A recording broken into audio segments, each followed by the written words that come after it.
क्या हाल है UPS students, कैसी चल रही है तैयारी? आई होप सब बढ़िया चल रहा होगा। ये है day 10 for the UPSC preparation for UPSC 2026। और जैसा कि मैंने आपको, आप पुराने वीडियोस में देखोगे तो आपको पता चलेगा कि हम कहाँ तक पहुँचे हैं। अब उसी में आगे बढ़ते हुए थोड़ा सा आप ब्रॉन्ज एज को समझने के बाद हिस्ट्री में आगे बढ़ोगे वैदिक पीरियड पे।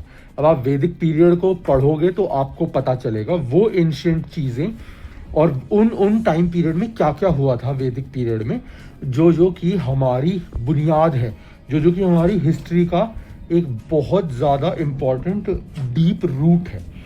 उसके साथ साथ मैं आप लोगों को एक टिप देना चाहूँगा कि अब से आगे की पूरी प्रिपरेशन में आप एक एटलस या कुछ तो भी आपको रखना पड़ेगा इस तरीके से, और आपको मैप्स वगैरह को अच्छे से वो करना पड़ेगा, अपने साथ ओपन करके रखना पड़ेगा।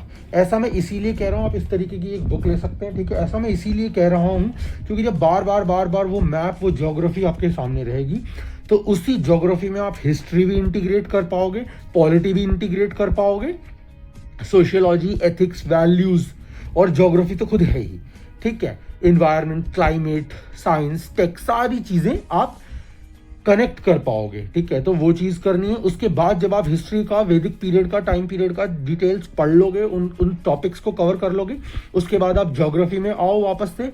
हेक्सोजेनिक, एंडोजेनिक के जो कॉन्सेप्ट्स होते हैं उनको देखो, आप उनको पढ़ो, उन टॉपिक्स की अंडरस्टैंडिंग लो, ठीक है। जो फिजिकल ज्योग्राफी होती है उसके डीप डाइव एस्पेक्ट्स को समझो, नेचर को समझो, अलग अलग एंगल्स को समझो across the globe and in India, so that will going to cover many aspects of geography as well as history in your day 10.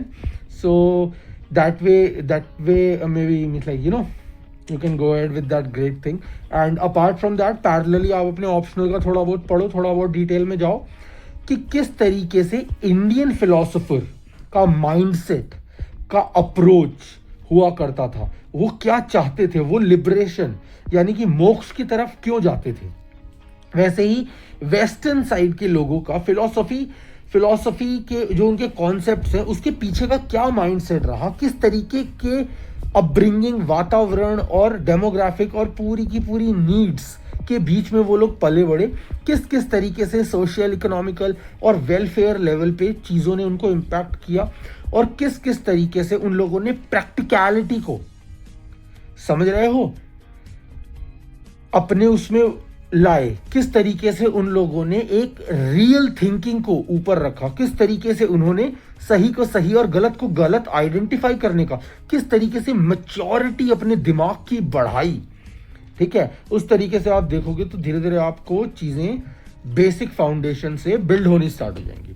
So that's day 10 and yeah all the very best for your preparation going ahead. See you soon around in the journey.